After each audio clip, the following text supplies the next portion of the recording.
Hello students, आता आपण maths 2 मधला सेकंड चॅप्टर स्टार्ट करतोय. ॲप्लिकेशन्स ऑफ डेरिव्हेटिव्ह म्हणजे डेरिव्हेटिव्हचा वापर कुठं कुठे केला जातो, कशा करता केला जातो ते आपल्याला प्रॉब्लेमच्या फॉर्ममध्ये आपल्याला पाहायचं आहे. तर ॲप्लिकेशन्स ऑफ डेरिव्हेटिव्ह चॅप्टरमध्ये लेट स्टडी या हेडिंग खाली तिथं काय काय लिहिलंय बघा. पहिलं ॲप्लिकेशन आहे त्याचं applications of derivative to tangents and normals. म्हणजे एखाद्या कर्वला टँजंट किंवा नॉर्मलचं इक्वेशन कसं तयार करायचं हे तुमचं पहिलं ॲप्लिकेशन आहे. Second, derivative as a rate measure किंवा रेट मेजरर असं त्याला म्हणतात. म्हणजे change in something due to something अशा टाईपचे जे प्रॉब्लेम असतात. एक साधं उदाहरण तुम्हाला देतो की थोडंफार फिजिक्समध्ये तुम्हाला झालेलं असतं. डिस्प्लेसमेंट, वेलॉसिटी आणि ॲक्सलरेशन यात डिफरन्सिएशनचा वापर कसा होतो हे तुम्हाला पाहायचं आहे. त्याच्यानंतर ॲप्रॉक्सिमेशन नावाचा एक पुढं पॉईंट आहे बघा. ॲप्रॉक्सिमेशन म्हणजे तुमच्याकडे लॉग टेबल नसेल, कॅल्क्युलेटर जर नसेल तर how to find the approximate value of a complicated function, तर ते तुम्हाला ॲप्रॉक्सिमेशन मध्ये पाहिजे. त्यानंतर रोल्स थेरम आणि लॅग्रांगेज मीन व्हॅल्यू थेरम हा पुन्हा या कर्वशी रिलेटेड किंवा त्याच्या टँजंटशी रिलेटेड हा असा पार्ट आहे. इन्क्रीजिंग फंक्शन, डिक्रीजिंग फंक्शन आणि मॅक्सिमा आणि मिनिमा हे लेट स्टडी मी वाचतोय तिथलं. लेट स्टडी एखाद्या फंक्शनचा ग्राफ इन्क्रीजिंग आहे का डिक्रीजिंग आहे हे ग्राफ न काढता कसं ओळखायचं हे तुम्हाला यात बघायचं. आणि मॅक्सिमा आणि मिनिमाचा अर्थ एखाद्या फंक्शनची मॅक्सिमम किंवा मिनिमम व्हॅल्यू किती असते आणि ती कुठं असते हे तुम्हाला असा मोठा चॅप्टर आहे हा. पण ऍप्लिकेशन्स ऑफ डेरिव्हेटिव्ह त्यातला पहिला जो पार्ट आपण पाहणार आहोत तो म्हणजे applications of derivative to tangents and normals असं म्हणलं बघा. Applications of derivative to tangents and normals. आता टँजंटचं इक्वेशन जर तुम्हाला तयार करायचं असेल, कर्व वरती जर एखादा पॉईंट दिला असेल तुम्हाला, त्या पॉईंट पाशी असणाऱ्या टँजंटचं इक्वेशन तयार करा. त्याच पॉईंट पाशी असणाऱ्या नॉर्मलचं इक्वेशन करा. नॉर्मल म्हणजे काय सांगा? The line perpendicular to the tangent at point of contact is called normal. त्यामुळे पहिले टँजंट त्यातली सगळ्यात महत्वाची. टँजंटचा स्लोप मिळाला की त्याच्यावर तुम्हाला नॉर्मलचा स्लोप मिळतो. टँजंटचं इक्वेशन तयार करायचं असेल तर आपल्याला टँजंटचा स्लोप लागतो. स्लोपला एक दुसरा शब्द आहे तो म्हणजे ग्रॅडियंट. स्लोपला आणखी एक शब्द आहे तो म्हणजे ग्रॅडियंट. म्हणून मी इथे काय काय लिहिले बघा. हा, आता सगळ्यात महत्वाचं आता मी जे लिहून दाखवणार आहे तुम्हाला ह्याचा प्रूफ वगैरे तुम्हाला परीक्षेमध्ये येत नाही. तुमच्या टेक्स्टबुकमध्ये फक्त एवढं सांगितलं की dy by dx represents the slope of tangent. पण ते का, कसं हे सांगण्यासाठी मी तुम्हाला हे एक्झाम्पल द्यायला लागलोय. dy by dx म्हणजे टँजंटचा स्लोप कसा असतो हे फक्त आपल्याला पाहण्यासाठी मी एक्झाम्पल देतो. आपल्याला डायरेक्ट ह्याचा एक्सरसाइज सुरू करायचा आहे. प्रॉब्लेम सोडवणं तसं सोपं असतं.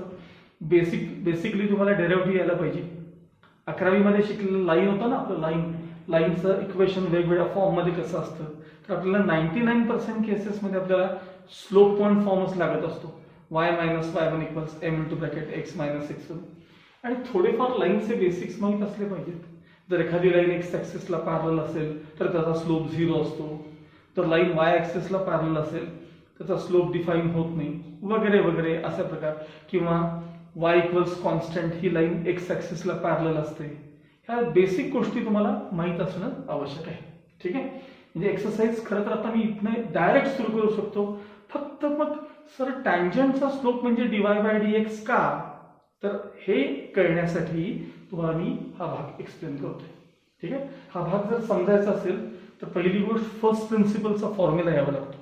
फर्स्ट प्रिन्सिपलचा फॉर्म्युला तुम्हाला आठवतोय का बघा. First principle derivative by first principle f dash x equals limit as h tends to 0 of f of x plus h minus fx upon h. तो फॉर्म्युला तुम्हाला फर्स्ट प्रिन्सिपलचा यावा लागतो.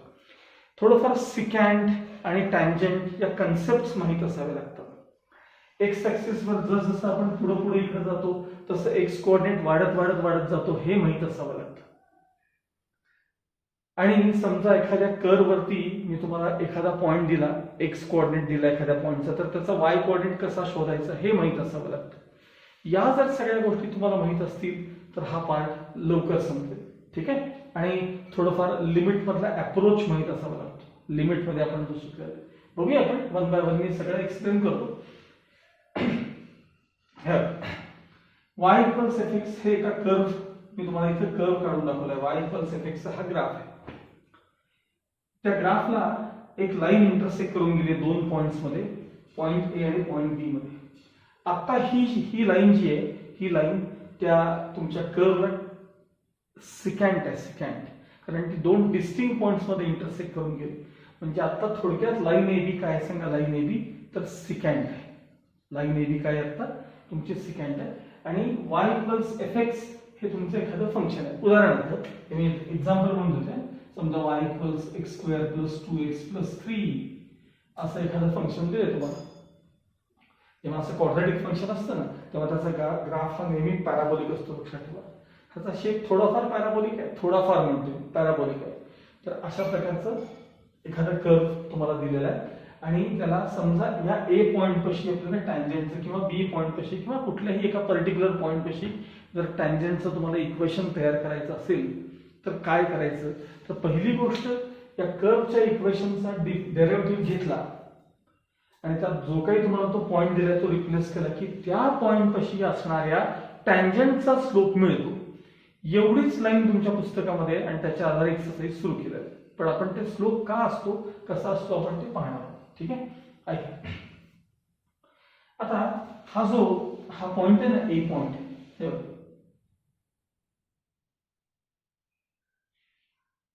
समजा त्याचा एक्स कोऑर्डिनेट ए. तर मी आता पॉइंट ए चे coordinates कसले आहेत सांगा, एक्स कोऑर्डिनेट ए दिला. मग आता मला सांगा या कर्व वरती तो पॉइंट आहे ना, हा पॉइंट या कर्व वरती, मग त्याचा मला वाय कोऑर्डिनेट पाहिजे. मग आता माझा एक साधा प्रश्न असा आहे की तुमचं function actually y equals F x असं फंक्शन आहे. बघा, y इक्वल्स एफ एक्स म्हणजे एवढं सगळं आहे एफ एक्स. आता या कर्व वरती एक पॉइंट असा आहे की ज्याचा एक्स कोऑर्डिनेट समजा 1 आहे.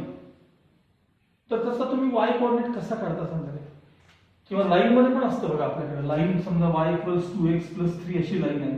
त्या लाईन वरती एक पॉइंट आहे एक्स कोऑर्डिनेट 1. तर मग त्याचा y कोऑर्डिनेट तुम्ही कसं काढता.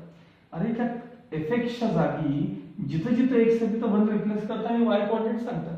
इथेही तसंच आहे, एक्सच्या जागी 1 रिप्लेस करायचं म्हणजे y कोऑर्डिनेट तुम्हाला मिळण्यासाठी काय लागेल सांगा, 1 square plus 2 into bracket 1 plus 3. ते काय येतं हे महत्वाचं नाही. y कोऑर्डिनेट शोधण्यासाठी तुम्ही या फंक्शन मध्ये एक्सच्या जागी 1 रिप्लेस केलं म्हणजे मी थोडक्यात दुसऱ्या भाषेत जर बोललो तर y इक्वल्स तुम्ही एफ ऑफ 1 शोधलात. बघा, एफ ऑफ 1. मला सांगा एफ एक्स आणि एफ ऑफ 1, एफ ऑफ 1 चा मुळात अर्थ काय सांगा मला. एफ ऑफ 1 म्हणजे काय, त्या फंक्शन मध्ये म्हणजे या फंक्शन मध्ये एक्सच्या जागी 1 रिप्लेस करा, त्याला एफ ऑफ 1 म्हणतात. मग आता माझा साधा प्रश्न असा आहे, हा जर या पॉइंट ए चा जर हा एक्स कोऑर्डिनेट ए असेल ए, तर त्याचा वाय कोऑर्डिनेट काय असेल. आता ए पॉइंट या कर्व वरती की नाही सांगा, या कर्व वरती वाय इक्वल्स एफ एक्स. मग त्या फंक्शन मध्ये म्हणजे कर्वच्या इक्वेशन मध्ये एक्सच्या जागी ए रिप्लेस करा म्हणजे एफ ऑफ ए थोडक्यात मिळवा. एफ ऑफ ए म्हणजे थोडक्यात पॉइंट ए चे कोऑर्डिनेट्स आहेत ए आणि एफ ऑफ ए. हे आधी कळलं का बघा, हे फार महत्त्वाचं, तरच पुढे जाण्यात अर्थ आहे. पॉइंट ए चा एक्स कोऑर्डिनेट जर ए असेल, ए नंबर आहे कुठला तरी या नंबर लाईन वरचा एक्स ऍक्सिस वरचा, तर त्याचा वाय कोऑर्डिनेट काय असेल, तर अर्थात एफ ऑफ ए असणार आहे. कारण तुम्ही ते या कर्व मध्ये रिप्लेस करणार आणि वाय कोऑर्डिनेट शोधणार, जसं मी इथे सांगितलं तसं याप्रमाणे. ठीक आहे. आता मला सांगा, जसं तुम्ही इकडे पुढे जाल तसं हा ए जो असेल तो नंबर वाढत जाईल की सांगा. किती नाही वाढू दे पण तो वाढेल की नाही सांगा. मग आता हा जो बी पॉइंट आहे की नाही बघा, हा बी पॉइंट, याचा जो एक्स कोऑर्डिनेट आहे, या बी पॉइंटचा जो एक्स कोऑर्डिनेट आहे तो समजा ए प्लस एच इतका आहे. म्हणजे या ए मध्ये एवढे इन्क्रीमेंट झाले, एच एवढे इन्क्रीमेंट झाले ए मध्ये, तो एक्स कोऑर्डिनेट वाढत इथे गेला, लक्षात ठेवा. मग हा जर इथे नंबर ए प्लस एच असेल तो निश्चित ए पेक्षा नंबर जास्त असणार की नाही, किती न का असेल पण तो जास्त असणार की नाही. मग तो ए प्लस एच आहे. मग हा जो बी पॉइंट आहे त्याचा एक्स कोऑर्डिनेट आहे ए प्लस एच. त्याचा एक्स कोऑर्डिनेट आहे ए प्लस एच. मी आत लिहितो कारण जागा कमी, इथं लिहितो आत. त्या बी पॉइंटचा एक्स कोऑर्डिनेट काय सांगा, ए प्लस एच आहे. मग मला सांगा त्या बी पॉइंटचं वाय कोऑर्डिनेट काय असेल.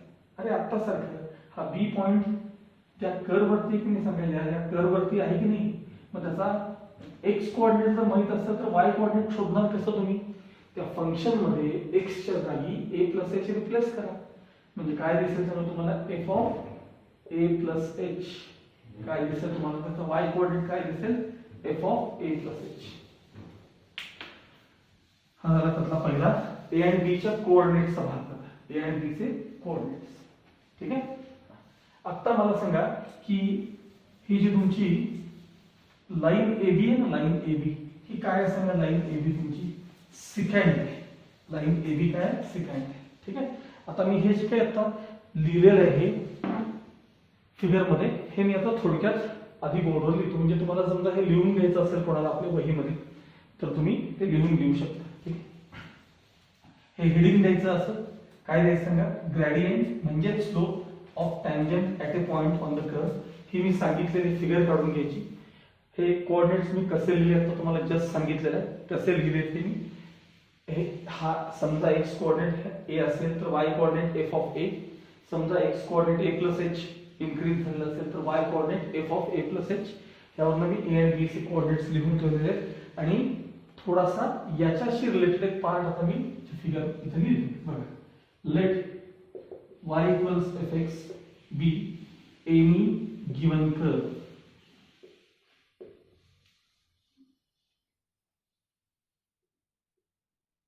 Let y equals fx be any given curve. Next slide.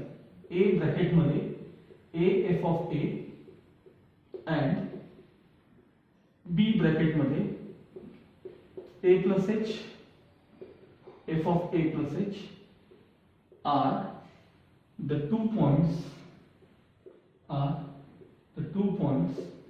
on the curve such that line AB is secant to the curve. काय म्हणलं सांगा. त्या कर्व वरती 2 पॉइंट्स असतात ए आणि बी की ज्यामुळे लाईन ए बी तुमच्या कर्वची काय सांगा सिकँट आहे. ठीक आहे. देअरफॉर आता मी एखाद्या लाईनचे जर तुम्हाला एखाद्या लाईनवरचे 2 पॉइंट्स माहित असतील तर त्याच्यावरनं लाईनचा तुम्हाला स्लोप काढता येतो की नाही. Therefore, slope of secant AB equals. चला स्लोपचा फॉर्म्युला काय आठवतंय का बघा तुम्हाला. Difference in y coordinates upon difference in x coordinates. बरोबर. Difference in y coordinates upon difference in x coordinates. मग आता y कोऑर्डिनेट्सचा डिफरन्स बघा बरं. y कोऑर्डिनेट्सचा difference f of a plus h minus f of a. हा y coordinate, हा पण y कोऑर्डिनेट. हा झाला difference in y coordinates upon difference in x coordinates a plus h. Difference in x coordinates a plus h minus a. ठीक है. Therefore slope of secant AB is equal to numerator मध्ये f of a plus h minus f of a upon a एक cancel झाले. काय शिल्लक राहिलं सांगा. h शिल्लक राहील. काय शिल्लक राहिलं. h शिल्लक राहील. आता मी याच्या खाली आधी एक लाईन आधी लिहितो आणि मग त्याचा अर्थ सांगतो, कारण तुम्हाला कुणालाच ती लाईन पहिल्यांदा लिहिलेली कळणार नाही. ठीक आहे. इथपर्यंतचा भाग मी लिहिलेला आधी व्यवस्थित समजला का बघा की आपण काय लिहिले की कर्व एक दिलाय तुम्हाला, त्याच्यावर ए आणि बी 2 पॉइंट्स आहेत, त्यांचे कोऑर्डिनेट्स असे असले. आता लाईन ए बी काय सांगा तुमची सिकँट आहे. लाईन ए बी काय सांगा सिकँट. आता एक लाईन काय लिहिली बघा. The tangent to the curve, the tangent to the curve at point A, is the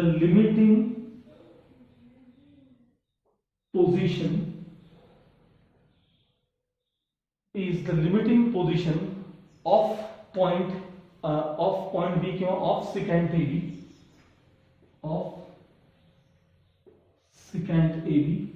नीट वाचा. Tangent to the curve at point A is the limiting position of secant AB as B tends to A. That is A plus H tends to A.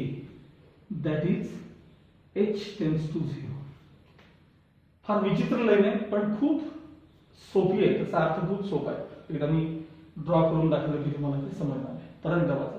The secant to the curve at point A, the secant to the curve at point A is the limiting position of secant AB as B tends to A, that is A plus H tends to A, that is H tends to 0.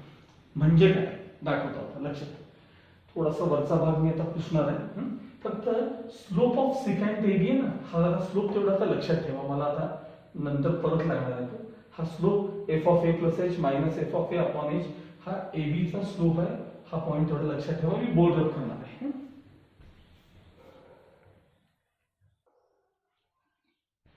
Okay, आता मी हेच figure फक्त इथं काढून घेतली short मध्ये. मला जेवढं गरज आहे ते थोडं दाखवलंय. हे बघा, ए पॉइंट आहे, बी पॉइंट आहे, लाईन ए बी आता काय सांगा सिकॅन्ट आहे, लाईन ए बी आता काय सांगा सिकॅन्ट आहे. आता मला एक फक्त एका प्रश्नाचं उत्तर द्या. समजा बी पॉइंट या कर्व वरती समजा इथं आला. आता बी हा पॉइंट सरकून इथं आला, तर ए बी ही लाईन अजूनही काय सांगा सिकॅन्ट आहे. बघा, बी च्या पोझिशन कडे फक्त लक्ष द्या.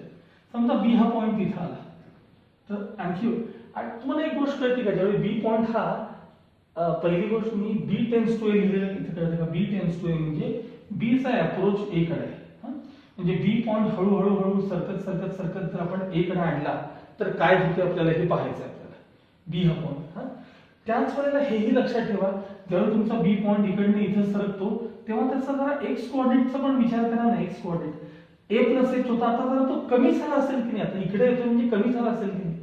एक्स कोऑर्डिनेट कमी झाला असेल असं म्हणतो मी. इव्हन वाय कोऑर्डिनेटही कमी होणार आहे. पण हे बघा, इथं ज्यावेळी तुमचा बी पॉइंट येईल इथं, त्यावेळी बघा अजून एक्स कोऑर्डिनेट याच्यापेक्षा इथं कमी अजून कमी झाला असेल. समजा बी पॉइंट इथं आला तरी अजून तुमची लाईन आहे बी सिकॅन्टच आहे. बघा, बी पॉइंट इथं आलाय, बी पॉइंट इथं आहे, अजूनही लाईन आहे बी सिकॅन्ट आहे. बी पॉइंट इथं आला तरी लाईन आहे बी सिकॅन्ट आहे. बी पॉइंट इथं आला तरी लाईन आहे बी सिकॅन्ट आहे. बी पॉइंट इथं आला तरी लाईन आहे बी सिकॅन्ट आहे. असा तुमचा बी पॉइंट जो आहे तो, हे बघा बी जो पॉइंट आहे, जसा पॉइंट बी इथं, आता बघा मी कसं रेड कलर दाखवायला लागलो तुम्हाला. जसा बी इथं सरकत या ए च्या अगदी जवळ येते. बघा, अजून अगदी जवळ आला तरी अजूनही तिथं सिकॅन्ट आहे. पण ज्यावेळेस बी तुमचा बरोबर ए वर आला, बघा काय म्हणतोय, त्यावेळेस बी बरोबर ज्यावेळी ए वर आला, पॉइंट बी सरकत ए वरती आला, त्यावेळेस ती जी लाईन असणार आहे ना, ती लाईन त्यावेळी आता सिकॅन्ट असणार नाही.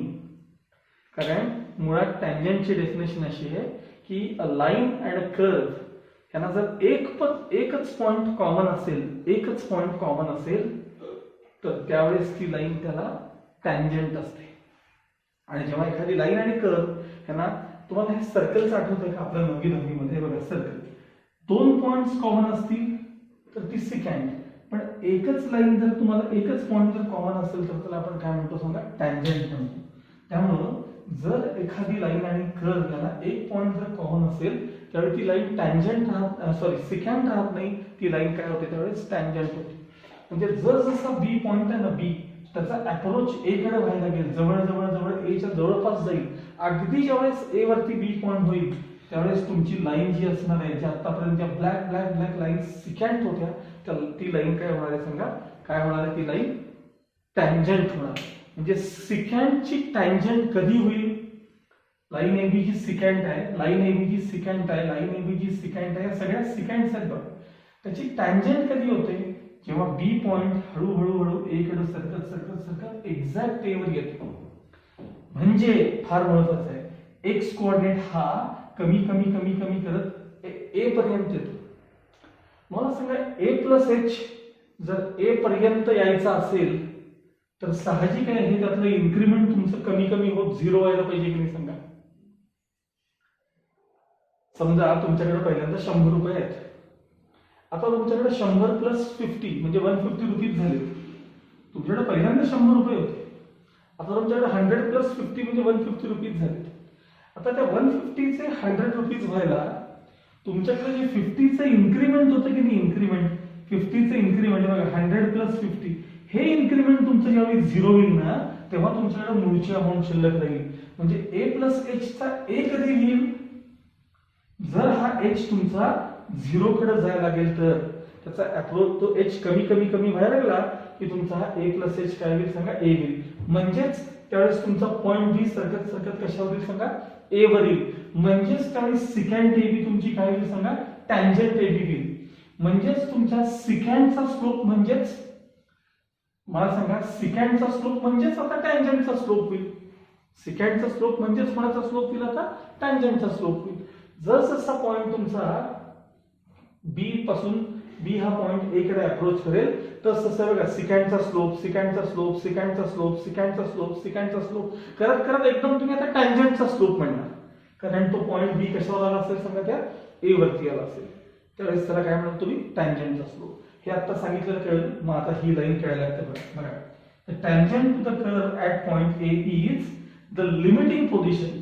तुमचा पॉइंट बी सरकत सरकत सरकत शेवटी ए वर येऊन थांबला. A is the barrier, A is the limit. Point B ला ए हे बॅरियर आहे किंवा लिमिट आहे. Limiting position of secant A B as B tends to A. जसं बी ए कडे अप्रोच होईल तसा. म्हणजेच ए प्लस एच, हे बघा हा ए प्लस एच टेन्स टू ए. हा एक्स कोऑर्डिनेट देखील कमी कमी होत आला पाहिजे ना तुमचा. X plus a tends to a म्हणजेच काय, आता सांगितलं बघा, एक a plus h tends to ए म्हणजे हा तुमचा इन्क्रीमेंट आहे ना वरचं, हे 50 रुपये हे तुमचे कमी व्हायला पाहिजे. म्हणजे एच टेन्स टू 0. हा त्या लाईनचा अर्थ आहे. ठीक आहे. मग आता ही जी लाईन आता मी लिहिली आहे, tangent to the curve at point A is the limiting position of secant A B as B tends to ए. म्हणजे मगाशी जो आपण स्लोप लिहून ठेवला होता कोणाचा सांगा, सिकॅन्डचा. सिकॅन्डचा स्लोप हा हळूहळू हळूहळू कशात कन्वर्ट होईल, टँजंटच्या स्लोप मध्ये. कधी, जर बी पॉइंट हा तुमचा, हे बघा बी पॉइंट हा हळूहळू सरकत सरकत ए पाशी आला की, साधा विचार करा बघा, आता ही लाईन आहे तुमची इथं सिकॅन्ड आहे, ही लाईन आहे हे बघा दिसते का, पॉइंट बी इथं आला की लाईन अशी झाली अशी झाली अशी झाली आणि एक वेळ तुमची लाईन काय होईल सांगा, त्या कर्वला काय होईल इथे येऊन टँजंट होईल. ती सिकॅन्ड काय होईल सांगा, ही रेड कलर मध्ये दाखवली बरोबर, ती टँजंट होईल. कधी, as point B approaches towards A. म्हणजे a plus h approaches towards a म्हणजेच एच टेन्स टू 0. हे इथे लिहिलेलं आहे. आलं लक्षात. आता मी हे फक्त मॅथमॅटिकल फॉर्म मध्ये आता वरती लिहितो. ओके. काय लिहितो आपल्याला, slope of tangent at point A, slope of tangent at point A equals limiting position है, limit as h tends to 0, limit as h tends to 0 of slope of tangent, slope of secant, not tangent, slope of secant AB. काय लिहिलं बघा, therefore slope of tangent at point A equals limit as h tends to 0. तुम्हाला direct h tends to 0 कळत नसेल तर दुसरा पर्याय सांगतो, limit as b tends to A, बघा limit as b tends to A of slope of secant AB, of slope of secant A B. मला सांगा, सिकॅन्ड ए बी चा स्लोप, सिकॅन्ड ए बी चा स्लोप म्हणजे बघा या लाईनचा स्लोप हा टँजंटच्या स्लोप मध्ये कधी कन्वर्ट होईल. सिकॅन्ड ए बी चा स्लोप हा टँजंट ए बी च्या स्लोप मध्ये कधी कन्वर्ट होईल, टँजंटच्या स्लोप मध्ये कन्वर्ट कधी होईल, जर बी पॉइंट तुमचा ए पर्यंत आला तर. पण तो ए पर्यंतच यायला पाहिजे. ए ओलांडून पुढे गेला, विचार करा, ए ओलांडून जर बी पुढे गेला तर परत दोन डिस्टिंक्ट पॉइंट्स म्हणजे ती सिकॅन्ड आहे तशीच परत कंटिन्यू होईल. मी काय म्हणतो कळते. पण बी पर्यंतच थांबायचं, त्या बी ला ए पर्यंत येऊन थांबायचं आहे. म्हणजे ए ची जी पोझिशन आहे, हा जो पॉइंट आहे that is the limiting position, तिथपर्यंत येऊन त्याला थांबायचं आहे. but slope of tangent at point A equals slope of secant AB limit as B tends to A. ठीक आहे, इज इक्वल टू, आता इथं slope of tangent at A कायम कंटिन्यू राहणार आहे, इक्वल्स बघा limit as B tends to A चा दुसरा अर्थ काय सांगितला मी, बी टेन्स टू ए म्हणजे काय सांगा, ए प्लस एच टेन्स टू ए. अरे म्हणजे काय, ए प्लस एच ची व्हॅल्यू ए कधी होईल, जर हा तुमचा एच झिरो झाला तर ना, limit as H tends to zero of, हा चला slope of secant A B, मी मगाशी तुम्हाला सांगितलं होतं बघा, स्लोप लिहून ठेवा कुठेतरी तो, स्लोप ऑफ आठवतं का तुम्हाला, असं काय होतं बघा, F of A plus H minus F of A upon h असा तो स्लोप होता. ठीक आहे, आता जरा बाजूला मी फर्स्ट प्रिन्सिपलचा फॉर्म्युला तुम्हाला लिहून दाखवतो. तुम्हाला फर्स्ट प्रिन्सिपलचा फॉर्म्युला एफ डॅश एक्स आठवते का बघा, f dash x equals limit as H tends to zero of F of x plus H minus f x upon h असा फॉर्म्युला होता. हा एफ डॅश एक्स चा होता. आता मला समजा एफ डॅश ऑफ ए चा फॉर्म्युला पाहिजे, एफ डॅश ऑफ ए काय झालं सांगा, एक च्या जागी कोण आलं सांगा, ए, मग एक च्या जागी ए आलं का बघा, एक च्या जागी ए आलं का बघा अपॉन एच, म्हणजे याच्यावरून सांगा, या टर्मला आपण काय म्हणतो सांगा, एफ डॅश ऑफ ए म्हणतो की नाही, या टर्मला आपण काय म्हणतो सांगा, एफ डॅश ऑफ ए म्हणतो ना. फर्स्ट प्रिन्सिपल लिमिट एज बघा, F limit as H tends to zero of F of A plus H minus F of A upon H, म्हणजेच काय सांगा, F dash of A equals त्याला काय लिहिणार मी, एफ डॅश ऑफ ए, आणि LHS मध्ये काय इथं लिहिलं सांगा, slope of tangent at point A म्हणजेच एफ डॅश ऑफ ए. आता मला सांगा एफ डॅश हे नोटेशन ऍक्च्युअली कधी वापरतात, एखादा curve y equals F x या फॉर्म मध्ये असेल तर डेरिव्हेटिव्हला चार नोटेशन आहेत, एक dy बाय dx, नंतर एफ डॅश एक्स, नंतर y डॅश, नंतर y1 असे चार नोटेशन आहेत. मग या एफ डॅश एक्स चा dy बाय dx चा अर्थ एकच आहे, पण हे एफ डॅश ऑफ ए म्हणजे तो जो एक्स कोऑर्डिनेट आहे ना, एक्स कोऑर्डिनेट त्या पॉइंटचा, त्या ए पॉइंटचा एक्स कोऑर्डिनेट जो आहे तो तुम्ही तिथे रिप्लेस केलाय. म्हणजे थोडक्यात एफ डॅश ऑफ ए म्हणजेच dy by dx at x equals a, dy by dx at x equals a.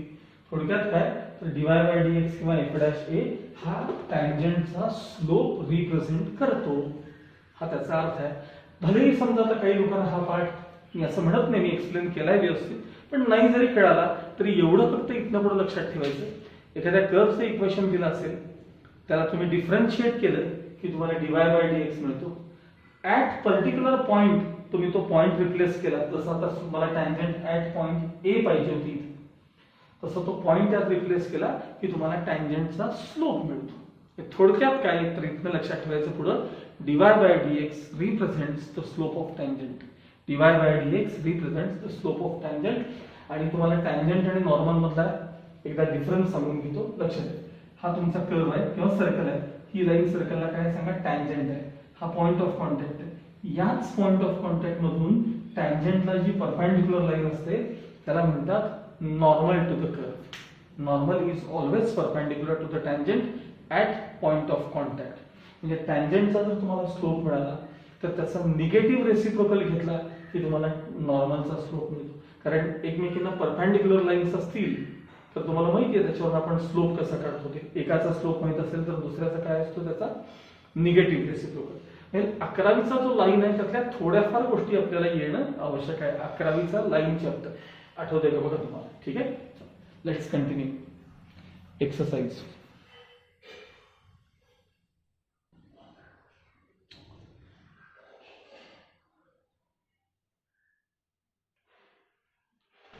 Okay, exercise 2.1 मधला मी फक्त पहिला क्वेश्चन आता तुम्हाला त्यातला एक करून दाखवतो, कारण लेंथ मोठी झाली त्या व्हिडिओची की मला अपलोड करायला थोडा प्रॉब्लेम येतो. हा बघा, बाकीचं उद्या नेक्स्ट पुढच्या व्हिडिओमध्ये सगळे क्वेश्चन्स करून टाकतो मी. फर्स्ट क्वेश्चन आहे, find the equations of tangent, exercise 2.1, page number 72 दिसतोय बहुतेक, page number 72. Find the equation of tangents and normals to the curve at the point on it. पहिला प्रॉब्लेम त्यातला y equals x square plus twice e raised to x plus 2 at 0, 4. हे एका कर्वचं equation दिलंय आणि हा point दिलाय तुम्हाला 0,4. या पॉईंट पाशी तुम्हाला टँजंटचं आणि नॉर्मलचं इक्वेशन तुम्हाला पाहिजे. सगळ्यात पहिल्यांदा कर्वचं इक्वेशन लिहून घे. ठीक आहे. मग differentiating with respect to x, dy by dx equals d by dx of bracket मध्ये x square plus 5 e raise to x plus 2. x square चा derivative 5x plus 2 e raise to x चा derivative e raise to x, constant चा derivative 0. हे तुम्हाला काय मिळालं आता? नुसतं dy by dx मिळालं. पण ऍट कुठला पॉइंट? तर हा पॉइंट. मग तो टँजंटचा स्लोप असतो. देअरफॉर असं लिहायचं, slope of tangent at point काय असेल तो पॉइंट लिहायचं 0,4. खाली पेन्सिलने x1 y1 आपल्याला काढण्यासाठी लिहून ठेवायचं. पुढे फायदा होतो त्याचा. Slope of tangent at point 0,4 m equals टँजंटचा स्लोप ना मी m म्हणतो, dy by dx at x1 y1 किंवा ऍट नुसतं x म्हटलं तरी चालतं, कारण y हा फार कमी वेळ लागत असतो तुम्हाला. हे बघा 2x plus 5 e raise to x, त्यामध्ये x च्या जागी ऍट x1 y1 म्हणण्यापेक्षा डायरेक्ट 0,4 लिहा बरं का, ते जास्त कन्व्हिनियंट असतं. अर्थ तोच आहे, दोन्हीचा काही वेगळा नाही आहे. ऍट 0,4 असं म्हणतो. हा म्हणजे x च्या जागी 0 आणि y च्या जागी असेल तर y च्या जागी 4 रिप्लेस करायचं. म्हणजे 2 into bracket 0 plus 2 into e raise to 0.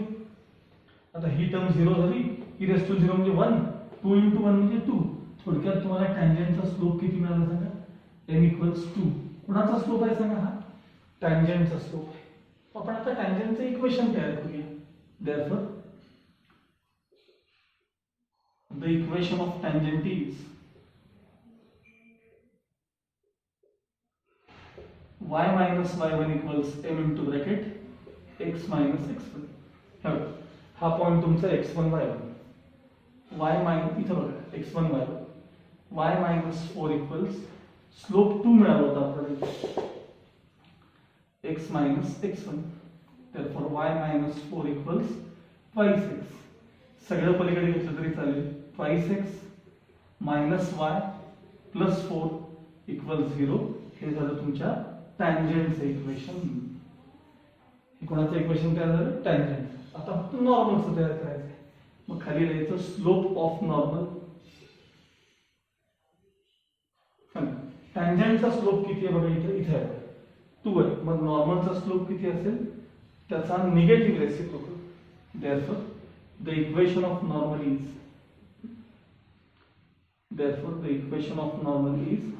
पुन्हा y minus y1 equals m into bracket x minus x1. Same सगळं, फक्त m आहे ना, स्लोप तेवढा बदलायचा. y minus 4 हे बघा, हा पॉइंट कुठेही बघा, इक्वल्स स्लोप म्हणजे minus half into bracket x minus 0. 2 transfer म्हणजे 2y minus 8 is equal to -1 bracket open म्हणजे मायनस x. मायनस x ला LHS मध्ये आणा, x plus 2y minus 8 equal 0. हे झालं तुमच्या नॉर्मलचं इक्वेशन. वरती टँजंट आहे आणि खाली कशाचं आहे? हे नॉर्मलचं आहे. हे अशा प्रकारचं याच्यामध्ये मला क्वेश्चन सॉल्व्ह करायचं. तर फक्त dy by dx म्हणजेच टँजंटचा slope at point x1 y1 एवढं लक्षात ठेवून पुढे कंटिन्यू करायचं. प्रॉब्लेम्स तसे सोपे असतात. ओके. बाकीचे क्वेश्चन जे काय असतील फर्स्ट क्वेश्चन मधले राहिलेले, हे आता मी नेक्स्ट पिरियड मध्ये तुम्हाला सॉल्व्ह करून देतो. Till then good bye.